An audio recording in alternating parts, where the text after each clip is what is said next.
뭐 간단히 말씀드리면 후기를 앞으로 이제 상황형 문제를 푸실 때 이제 오늘처럼 이렇게 다 할 수 없어요. 그죠? 예, 물론 이제 처음이니까 제가 과잉친절하게 말씀드린 것도 있고, 야, 이렇게 해가지고 200문제를 해야 되나? 뭐 이런 말도 안 되는 얘기고요. 처음이니까 좀 설명을 친절하게 드린 것도 있지만, 여러분이 이제 각자 공부를 해요. 제가 떠드는 방식으로 여러분들이 정보를 얻는 건, 그러니까 가장 정보 전달에서 가성비가 가장 떨어지는 게 말로 전달하는 겁니다. 이해했죠? 예. 그러다 보면 한도 끝도 없어요. 그렇게 따지면 강의 시간만 늘어나고요. 그래서 기준과 포스트와 방법론입니다. 그러니까 오늘은 이제 방법론을 제가 말씀드렸는데 일단 후기 사례를 참조하고 닥치고 쓰고 공부하고 예, 뭐 손으로 이제 나중에 바꾸게 될 겁니다. 쓰고 나서 답지 사례를 보는 방식으로 이제 바꿔야 되는데 그 다음 또 바꿀 거예요. 원래는 이제 답지를 보고 쓰는 거를 이제 바꿨지만 그 다음에 쓰는 게 중요한 게 아니고요. 쓰고 나서 답지 사례들 쓴 거와 질의응답을 보면서 여러분들이 이제 보완을 하는 게 중요한 포인트. 거기가 공부예요. 거기가 고지점이. 그거를 하셔야 된다는 뜻이에요. 여러분들이 건 여러분들이 공부를 자그마하게 앉아가지고 하시는 그 과정이 여러분들이 해야 여러분께 돼요. 이해했죠? 무슨 말인지. 그래서 자꾸 적용도 해보고 돌려막기도 해보고 뭐 이런 것들은 나중에 말씀을 드릴 테니까 일단 이 프로토콜을 좀 염두에 두시고 각자의 도서관에서 한두 개씩 이렇게 해보시면 되고요. 뭐 그러는 과정에 궁금한 것들은 저한테 문의하시면 해결할 수 있는 것들이 있겠고요. 뭐 지금은 당장은 좀 깝깝하겠지만 이제 하나하나 가다 보면 이제 정복이 되기 시작해요. 그러니까 전체 풀이 그렇게 넓지 않아요, 사실은. 모든 걸 다 이렇게 낱낱이 하는 게 아니기 때문에 그렇게만 좀 알아두시면 좋겠습니다. 그래서 이런 방식으로 내가 좀 하나하나 공부해야겠다 그런 생각 꼭 하시고 A급 답지도 꼭 만드셔야 된다는 말씀 먼저 좀 드리고요.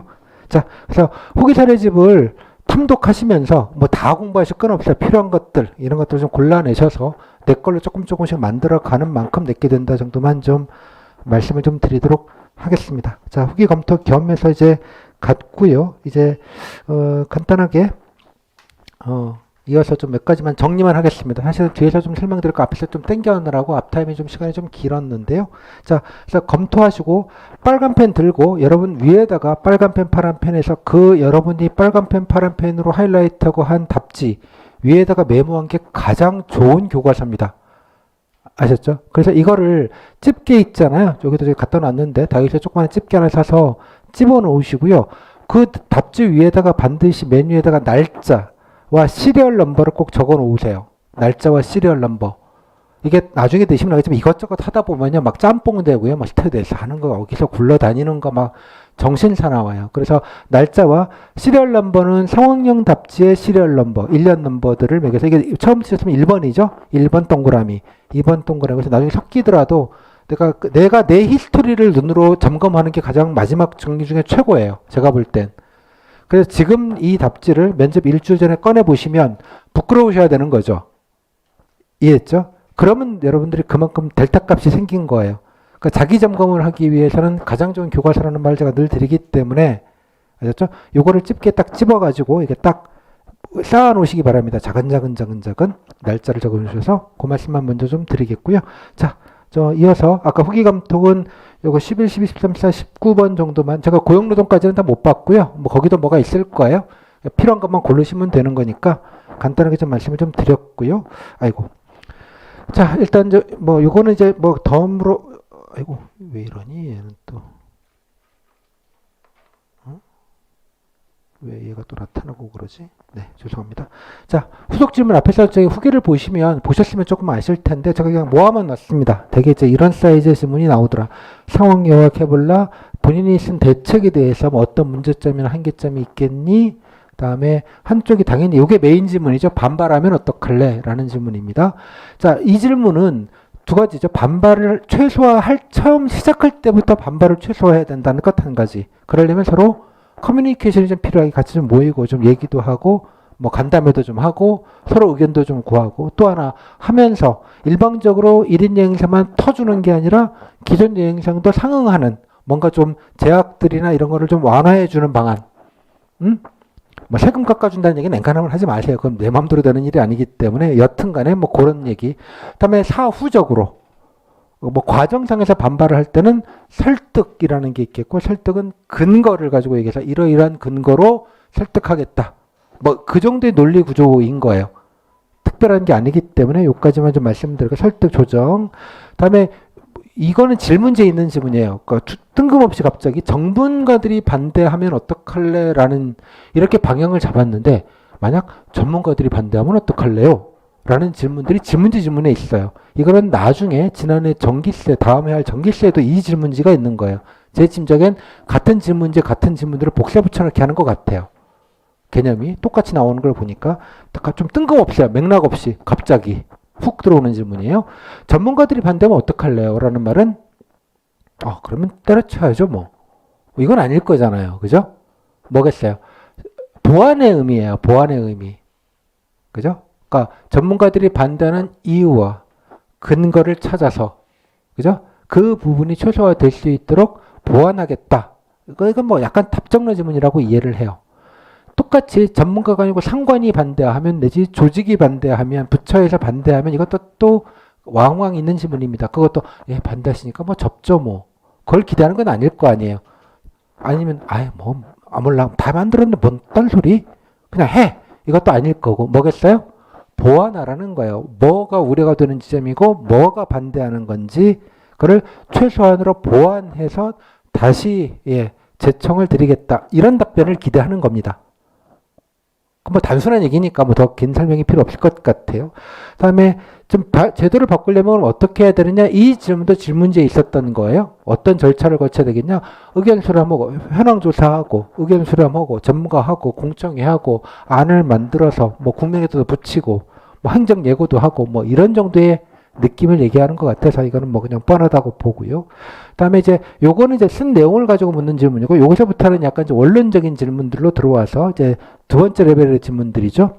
왜 필요한지, 당위나 명분 아까 말씀을 드렸죠. 이거 같은 경우에는 안전, 뭐 국민 일단 편익, 그죠? 세상이 달라짐, 국민의 편익, 또 그에 따른 안전, 뭐 이런 것도 있겠고, 뭐 창업적인 관점, 뭐 4차 산업에 관련된 관점, 시장적인 관점, 그러니까 또 다른 이제 세수가 늘어나는 예를 들자면 시장 활성화의 측면, 그다음에 경쟁을 통한 소비자의 편익 증대, 뭐 여러 가지 관점을 생각해 볼 수 있다라는 점, 항상 모든 상황형 문제 이런 변경형 나오면 무조건 나오는 질문이라고 보시면 돼요.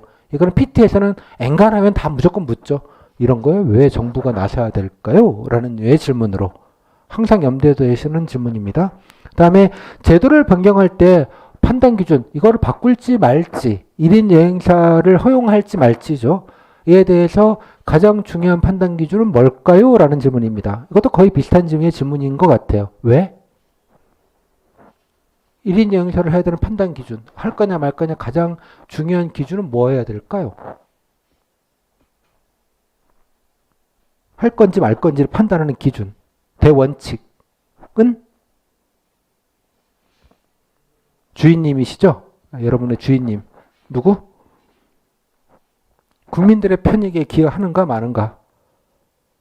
1인 여행사 이익을 보고 기존 여행사 피해를 보고 이런 단위는 그 하위 단위이고 그건 그죠? 가장 중요한 건 국민의 편익, 안전. 그죠? 이건 답정너 질문이에요. 그냥 이거 자체는. 그 이상은 없잖아요. 국민들 좋으라고 바꾸는 거잖아요. 국민이 좋으시라고, 해피하시라고, 안전하시라고. 이해했죠? 뭐 정부의 목적이 그런 거 아니겠습니까? 되게 당위론적인 질문인데 너무 추상적이어서 가끔 왜 비교 형량, 이익 형량 뭐 이런 아름다운 얘기들도 뭐 필요할 수 있는지 모르겠지만 간단한 질문입니다. 다음에 판단에 필요한 자료나 근거 어떻게 확보할래? 아까도 말씀드렸죠. 뭐 시장이 늘어난다라는 부분들은 약간 국세청 데이터 같은 것들을 판단하거나 뭐 클레임, 약간 문제점 같은 경우는 소비자 보호원 이렇게 소스들을 조금씩 몇 가지만 알아두시면 되겠다 정도 말씀을 좀 드릴 것 같아요. 다음에 협의체 구성 시 참여 주체, 그것도 질문이었는데 누가 참여해야 될 것 같아요? 라는 거, 이해 당사자가 누구인지를 확인하는 것과 다음에 아까 전문가와 조정자, 뭐 전문가가 조정자일 수도 물론 있겠습니다만 뭐 그것만 좀 파악하면 될 것 같아요. 다음에 자, 이럴 때 문제점 부작용은 뭐가 있을까? 만약 바뀌었는데 그죠? 뭐 이렇게 나옵니다. 바뀌었는데 1인 여행사 때문에 큰 사고가 외국에서 터져가지고 언론에서 비판적인 보도, 왜 이걸 허용해가지고 개난리가 났느냐, 비판적인 보도가 나오면 어떡할래? 제가 사표를 쓰겠습니다. 뭐 이건 정답은 아닐 테고요. 뭐겠어요? 이런 거에 대한 부정 보도가 나오면 잘못한 부분이 있으면 제도적인 좀 미비한 부분들은 당연히 보완을 해야 되겠죠. 그러니까 제도의 보완의 관점으로 가시면 되는 겁니다. 그리고 억울하게 좀 과잉돼서 국민들에게 괜히 더 좀 언론의 자극적 보도 때문에 제도의 취지나 99개가 좋다고 해도 하나가 뭐 일이 생기면 하나만 보도하는 게 언론이에요. 그건 뭐 너무나 당연하게도 99개 잘 됐다는 건 뉴스가 아니에요. 하나가 잘못됐다는 게 뉴스죠. 이해했죠? 개가 사람을 무는 건 뉴스가 안 되지만 사람이 개를 물면 뉴스가 된다고요.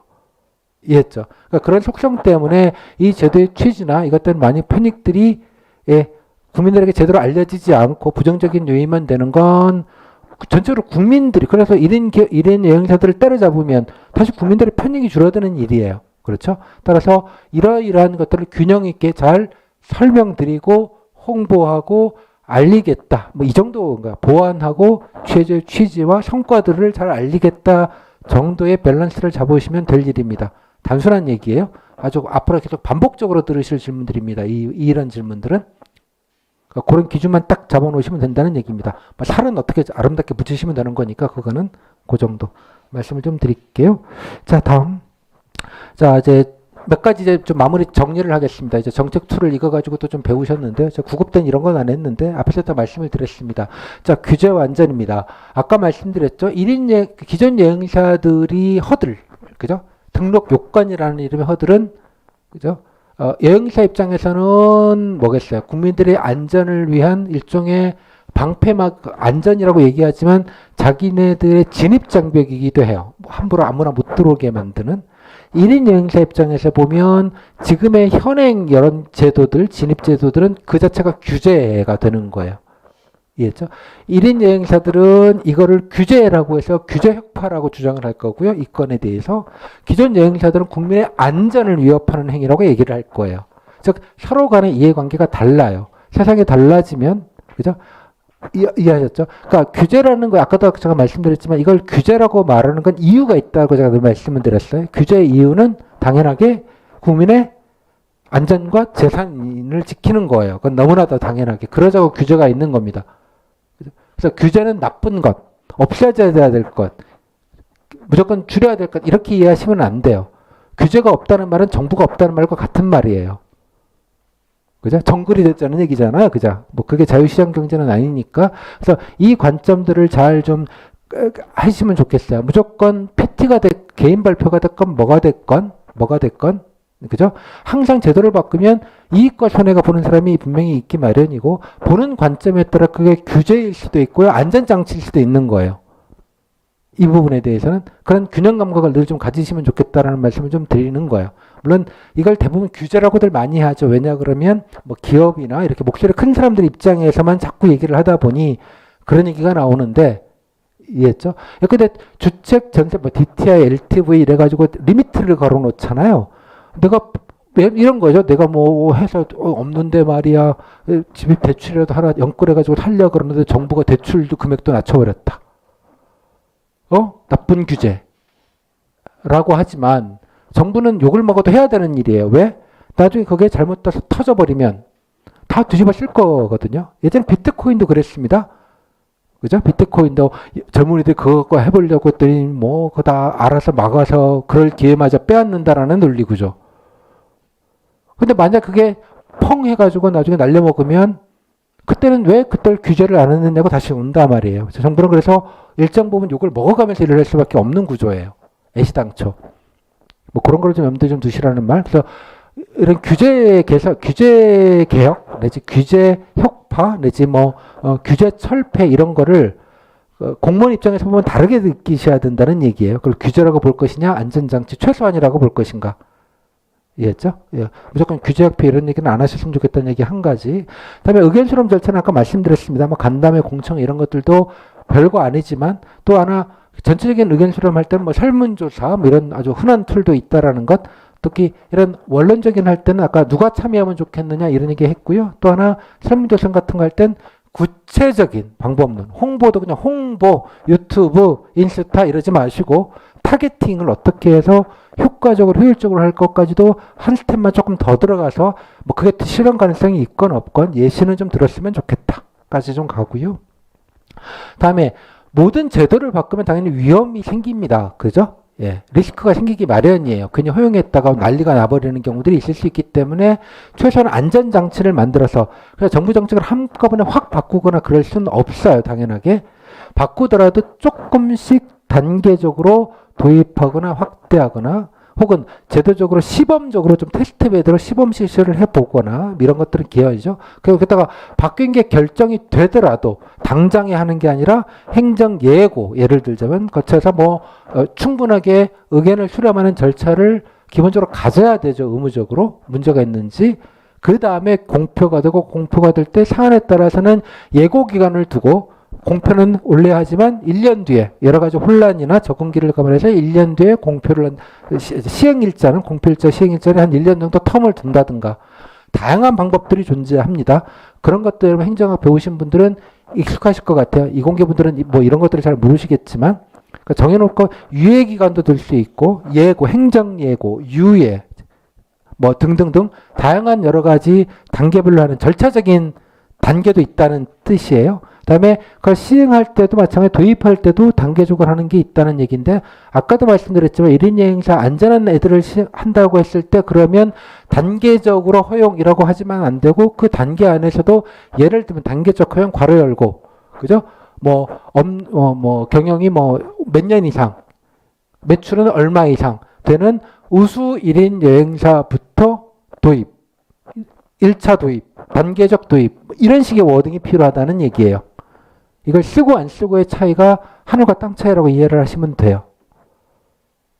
퉁치지 마. 그냥 하면 아주 하나만한 얘기인데 그 예시와 구체성을 가지고 여러분들의 퍼포먼스가 갈리는 거예요. 그렇게 기준이나 단계 이거를 조금 더 예시를 하나를 조금씩 들어야 된다고 생각을 해라.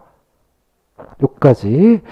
다음에 아까 말씀드렸대로 위험과 리스크를 분산하는 팁 중에 하나는 가장 만만한 건 공유하고 공유를 하는 방법입니다. 같이 공유를 해서 쓰게 하는 건 당연하게 비용을 줄이는 아주 좋은 방법이에요. 위험과 부담을 줄이는. 우리가 쓰고 있습니다. 우리가 가장 일상적으로 쓴 그러니까 공동 구매하면 싸잖아요. 아주 자본주의적 원리인데요. 우리가 전 국민의 의료 서비스를 전 국민이 공동 구매하죠. 그게 건강보험입니다. 공동 구매해서 그죠? 누구한테? 의료 전체에 대해서 예외 없이 그 예외 없다는 게 우리나라가 중요한 포인트죠. 영국이나 우리나라 같은 경우가 예외 없이 다 가는 겁니다. 건강보험을 일반 병원에서 거부할 수가 없죠. 그 고객은 우리 안 받거든요. 미국은 다 거부합니다. 메디케어 어디다 대고 지금 일로 오셔요. 동네 보고서 가슈. 이라는 나라가 미국이에요. 그죠? 예. 우리는 그렇게 안 돼 있습니다. 되게 혁명적인 나라입니다. 이런 면에서. 공동구매를 해서 의료 수가를 낮춰버린 거죠. 의사협회는 정부를 당연히 싫어합니다. 단가를 돈을 못 벌게 만들어주니까. 그럼 공산주의 국가예요. 사실은. 원가를 다 정해줘 버렸기 때문에. 의료 수가라는 이름으로 다 정해놔 버렸거든요. 웬만한 것들을. 공동구매의 힘이에요. 이 툴을 좀 잘 기억을 해주시면 좋겠어요. 같이 뭔가를 공동으로 사버리면 비용도 줄고 구매력이 생겨요. 갑을이 바뀌는 거죠. 개인으로 가면 의사한테 환자는 갑을이 너무 명확해요. 하지만 공동구매 보험이라는 체제로 의료보험이라는 체제로 건강보험이라는 체제로 들어와 버리면 의사가 의리예요. 이 구조가 나오기 때문에 되게 중요한 겁니다. 그 툴 하나만 좀 기억해 놓으시고요. 다음에 또 한 가지 공제라는 개념 아까 잠깐 설명했는데 그러니까 민간에서도 하고 공공에서도 많이 합니다. 일종의 공동보험 같은 개념이에요. 땡땡땡 공제회 이런 얘기를 많이 들어보셨을 텐데 보험 같은 거예요. 보험. 그러니까 보험은 그냥 아무나 그냥 돈만 내면 들어갈 수 있는 거고 공제라는 건 회원사라고 하죠. 가입 요건이 되어지는 사람들끼리만 객출하는 거예요. 한 달에 얼마씩 띄어가는 것. 그래가지고 서로 문제가 있거나 큰 목돈이 필요하거나 이런 거 있을 때 공동으로 사는 거예요. 1인 여행사 같은 경우에는 공동으로 삼성화재랑 다이다이에서 한 명 한 명 하려면 비용이 되게 많을 텐데 집단으로 들어가는 거죠. 그래서 보험 단가들이 싸지고 보장액은 높아지고 이런 구조를 만드는 거예요. 그래서 공제회를 만들도록 정부가 시키면 돼요. 법적 근거를 만들어서. 이해했죠? 무슨 말인지? 이것도 되게 고급 툴 중에 하나예요. 공제를 이용한다는 것. 서로 객출해서 리스크를 서로 분담하도록 정부가 강제하면 된다고 이거를 설치하도록. 그런 개념 다시 한번 말씀드리겠고요. 이를 위해서는 집단적인 통일 채널이 필요해요. 그죠? 그래서 단체, 협회를 만들도록 합니다. 협회 단체를 만들도록 해요. 그리고 이 협회에만 법정협회들이 있습니다. 예를 들자면 의사협회 같은 데나 변호사협회 이런 데는 법으로 만들라고 정해져 있어요. 이해했어요?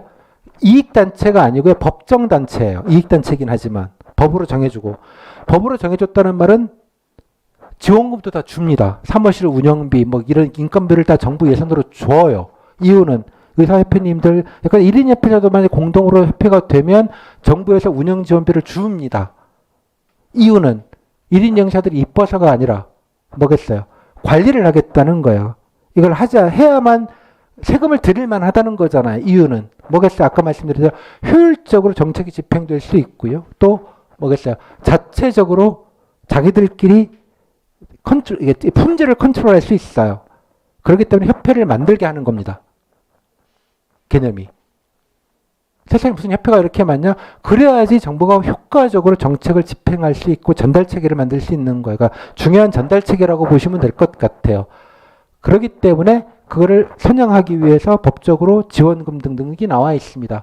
이런 경우는 어디 가시는 분이 보시냐 그러면 부처마다 다 관할을 하고 있는 자기네 업에 관련된 것들이 있는데, 막 1인 영세협회가 만약 만들어진다면 그 문체부 관광에 뭔가 이제 관련된 협회기관으로 나와 있을 겁니다. 아마 홈페이지 같은 데 들어가 보시면 뭐 어디 구퉁에 관련된 유관기관이라고 가지고 협회 이름들이 리스트업이 되어져 있기도 합니다. 뭐 그런 뭐 중요한 건 아닌데, 협회라는 툴은 그래서 중요한 거예요. 그죠? 만들도록 하는 거예요. 다시 한번 말씀드리고 이것도 하나 배우셨고요. 그다음에 사후관리입니다. 사후관리 보통 답지했을 때는 모니터링 강화 뭐 이런 표현을 그냥 상투적으로 공무원들도 많이 씁니다. 아까 말했던 모니터링이라는 말은 감시의 우아한 버전입니다. 네, 지켜보고 있다 너. 허튼 짓 하지 마라. 정기적으로 조사하고 리뷰하는 걸. 그러니까 말하자면 좋은 일에 쓰는 게 아니고요. 잘못될까 봐. 정기적으로 모니터링 한다는 말은 그런 말이에요. 뭐 모니터링에 뭐 감사 같은 경우도 모니터링일 수 있겠지만 그건 뭐 공공기관이나 사기업을 감사할 수는 없잖아요. 그러니까 보는 거죠. 추이나 이런 것들을. 또 하나 이거는 정부 주도에서 좀 감시하겠다 이런 느낌이고요. 다음에 자율협약이라는 툴이 또 하나가 있습니다. 업계 모이세요. 자, 이거 보고 있을 테니까 자 서로 평화협정 맺읍시다. 우리 이런 거 안 할게. 서로 간에 자율적으로 여러분들끼리 좀 맺으시죠? 자율협약을 맺으시죠? 그러시면 저희들이 도와드릴게. 이런 겁니다. 법으로 강제하기 어려운 특히 자본주의적인 것들입니다. 예를 들자면 편의점에 거리 제한이 있습니다. 얘네들 하도 난리들이 나가지고 이 프랜차이즈들이 뭐 파리바게트 있다 길 건너에도 또 파리바게트 만들어 놓고, 원래 독점권을 보장해 주는 거잖아요. 프랜차이즈라는 건. 그래서 난리가 났죠. 편의점도 그랬고요. 그래서 하도 난리가 나서 정부에서, 근데 정부가 만약에 야, 맨 밑에마다 뭘 세우면 안 돼라고 말하면 당연하게 답변이 위헌 소송 들어올 겁니다. 그잖아요. 정부가 뭐? 왜? 자본주의적 시장 경제인데 경쟁하라는 건데 그 위헌 소지가 있어요. 그럴 수는 없잖아요. 그 부분까지 개입이 안 되니까 어떻게 하냐? 자, 편의점 회장님들 다 집합. 응? 자, 합시다. 서로들 간에 당신들끼리 죽는 일이야 이러면 얘기를 해요. 그래서 예컨대 200m, 300m까지는 서로 경쟁하지 않기로 이렇게 협약을 맺어요. 자율협약을. 자율이니까 법적 근거는 없어요. 그 당신네들끼리 각서 쓰고. 그러면 정부는 그걸 지켜야 될 의무는 없잖아요. 하지만 정부는 막강한 권한이 있죠. 예를 들자면 세무조사, 예를 들자면 이런 권한이 있어요. 이해했죠? 그래서 만약에 어디에선가 그걸 어긴다, 규약을. 그러면 찍어가지고 세무조사를 시키든, 그죠? 뭐 요즘 근로감독도 또 다른 중요한 툴이 됐죠. 근로감독 갑자기 불시 근로감독으로 나가버리건 못 견디게 하는 거예요. 탈탈 털을게. 그러니까 저희들 가만히 있을 테니까 서로들 교통정리 좀 하시죠. 이게 자율협약입니다. 예를 들자면 서로 간에 하면, 그럼 정부가 개입 안 하는 게 제일 좋아요. 이런 부분에 있어서는. 특히 자본주의적인 어떤 시장 영역에 있어서만큼은 정부가 나서는 건 적절치 않기 때문에 보통 자율협약 유도, 뭐 자율협약 추진, 뭐 이런 식으로 표현을 합니다만 그 워딩은 그런 뜻입니다. 이해했죠? 그래서 선을 넘으면 혼내는 거죠. 선을 넘었다고 선을 넘은 건 범죄가 아니기 때문에 상관은 없는데 다른 간접적인 방법으로 제재를 할 수 있습니다. 그렇기 때문에 지키게 만드는 것이죠. 그래서 대충 하다 보면 이제 대충 교통 정리가 되는 거죠. 그런 느낌.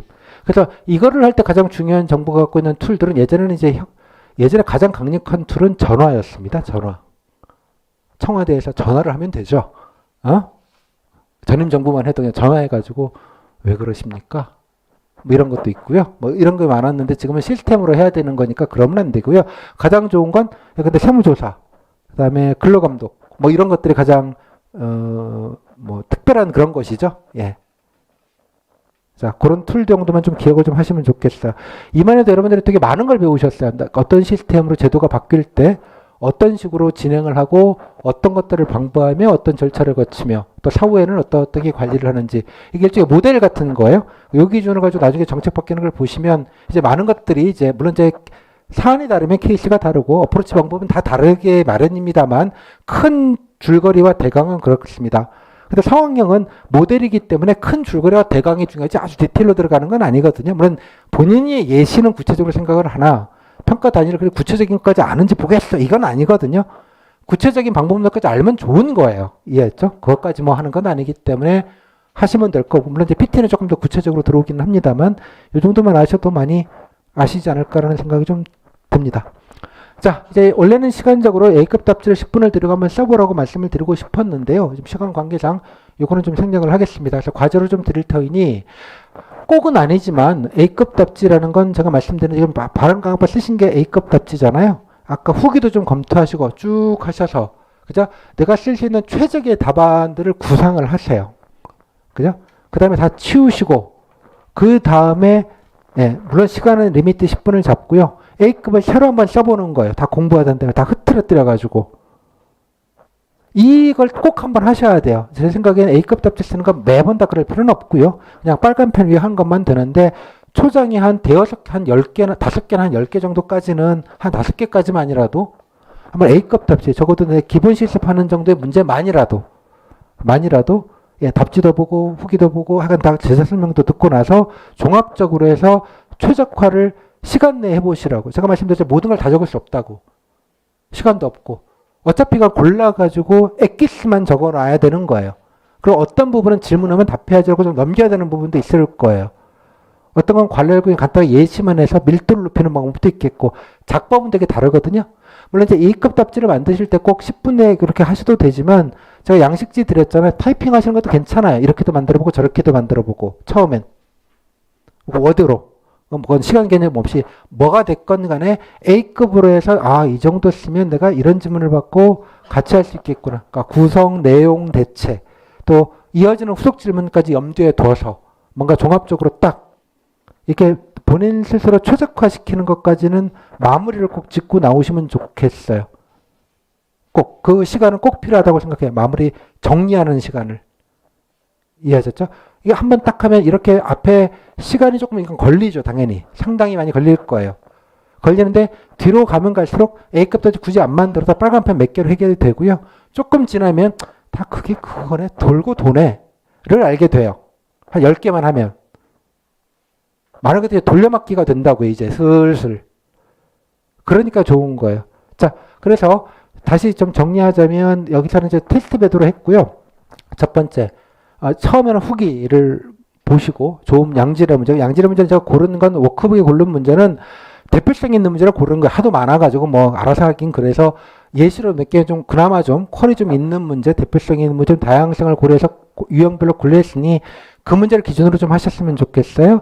고르고 뭐 제가 원래는 처음이니까 그냥 답지부터 먼저 보고 시작을 했습니다만 나중에 되면 한 두세 번만 하고요.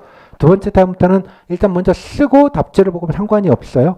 쓰고 답지 보고 답지에서 골라와서 생각 못한 것들을 보완하시고 다음에 해당되는 후기 다 보진 않더라도 몇 개 쭉 보면서 이런 포인트를 묻는구나 질문을 체감하시고 질문과 답변 속에 원하는 바들이 들어가 있잖아요. 부족한 답변에 어떤 게 부족했는지가 그런 부분들을 다시 빨간 펜 들고 보완해 놓으시고 공부하시고 다시 그 내용들 됐죠? 그 다음에 나중에 기회가 되면 A급도 한번 좀 써보시고 타이핑을 하든지 뭐 하든지 뭐 용어, 워딩, 대책, 구성 다양한 방식으로 플렉서블하게 좀 몇 번 이런 과정을 5번에서 10번만 좀 꼭 좀 하셨으면 좋겠습니다. 그 다음부터는 이제 눈 보고 뭐 이거 하면 되겠네 라는 걸 금방 이제 아시게 될 것 같아요.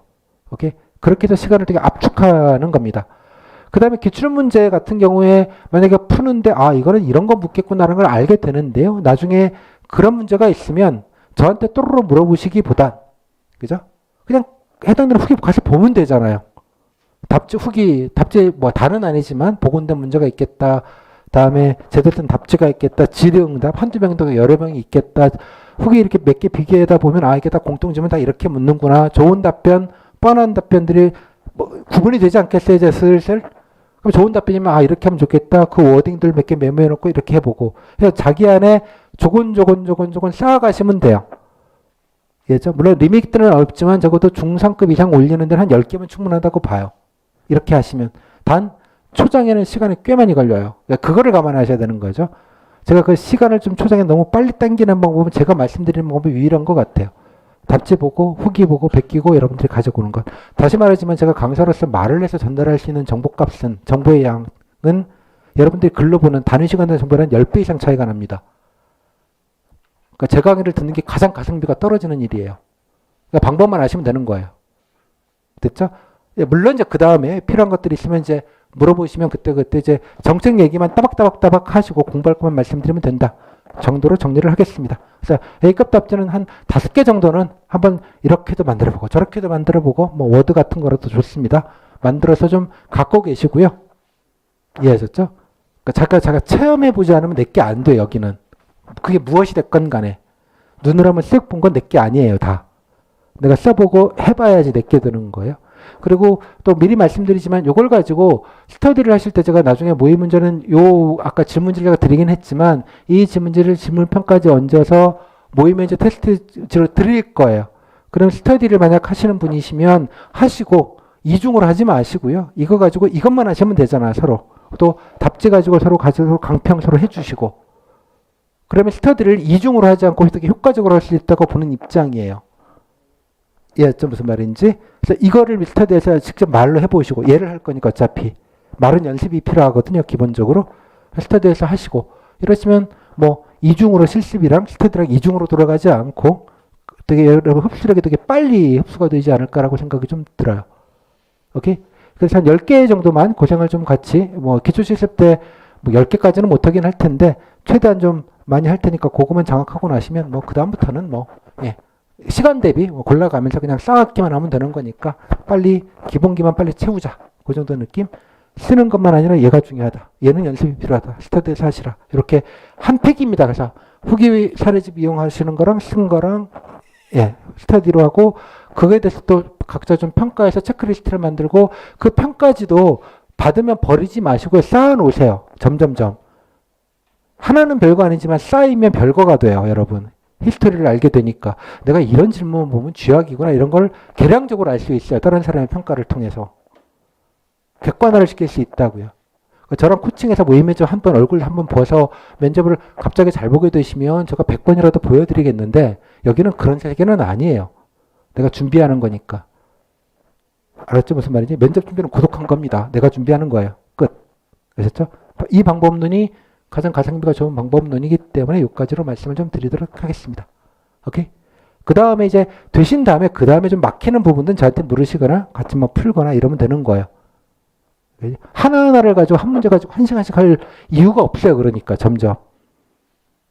이해했죠? 처음에 빌드업 할 때가 되게 시간이 걸리지만 되게 중요하다고 제가 그래서 계속 말씀드리는 기초 실습이 되게 중요하다는 말은 이 문제가 중요한 게 아니라 여러분들 어떻게 학습해 가면서 체계적으로 본인한테 쌓아갈 것인지 방법론이기 때문에 중요한 거예요. 그러니까 원래 첫 시간만 이렇게 진하게 하고요. 그때부터는 방법론을 아셨으니까 그냥 맥만 짚고 넘어가도록 그렇게 하겠습니다. 여기까지. 자, 이 정도로 해서 1타임은 좀 마무리 좀 짓고요. 유튜브 보시는 분들도 괜찮으셨는지 모르겠네요. 시간이 좀 길었는데요. 원래 이제 2시간